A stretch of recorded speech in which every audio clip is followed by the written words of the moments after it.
दोस्तों जय जोहार। दोस्तों आज मेरे खेत में जीरे में 5वां पानी चल रहा है, यानी लास्ट पानी। इसके बाद में इस जीरे को अब पानी नहीं देना पड़ेगा, पक जाएगा।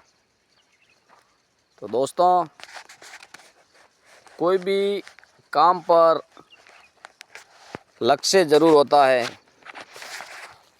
जब आप लक्ष्य निर्धारित करते हैं, उस लक्ष्य तक जब आप पहुंचते हैं, कई कठिनाइयों से रास्ते में कई कांटे आते हैं, कई कठिनाइयाँ, कई परेशानियाँ आती है, लेकिन आपको लक्ष्य पर अडिग रहना पड़ता है।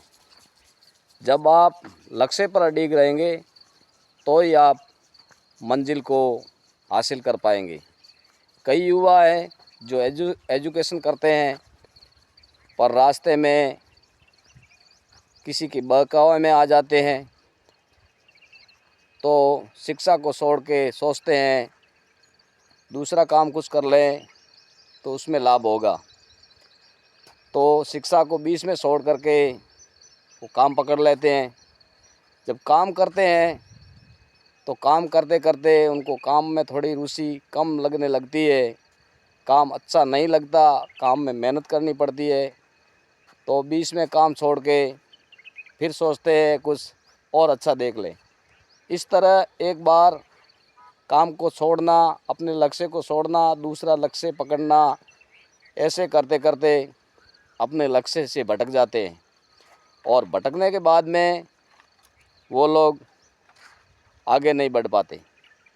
इसलिए दोस्तों मेरा कहना ये है कि जिस तरह किसान जीरे को आखिरी तक पानी देता है, फसल को आखिरी पानी देता है, तब जाके फसल पकती है, तो उससे उसे अनाज पैदा होता है। अगर रास्ते में एक दो पानी पिलाए और उसको छोड़ दे तो क्या फसल पक जाएगी? कभी नहीं पकेगी।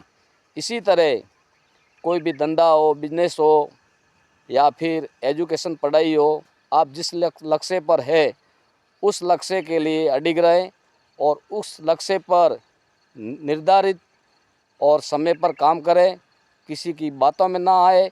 और रास्ते में कई उलझनें आती है, उस उलझनों से डट कर रहे, तब जा कर के आप आगे बढ़ सकते हैं, अपने लक्ष्य को हासिल कर सकते हैं।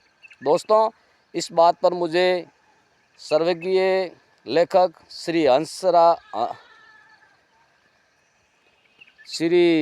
हरिवंश राय बसंत जी की कविता याद आती है। उन्होंने अपनी कविता में कहा था कि पूर्व में चलने के बटोई बाट की पहचान कर ले, यानी आगे बढ़ने वाले तू अपने रास्ते की पहचान कर ले। रास्ते का एक कांटा पाव का दिल चीर देता। दोस्तों हर रास्ते में कई कांटे आते हैं, लेकिन आपको डट करके अपने लक्ष्य के प्रति अडिग रहना चाहिए। जय जोहार दोस्तों, जय आदिवासी।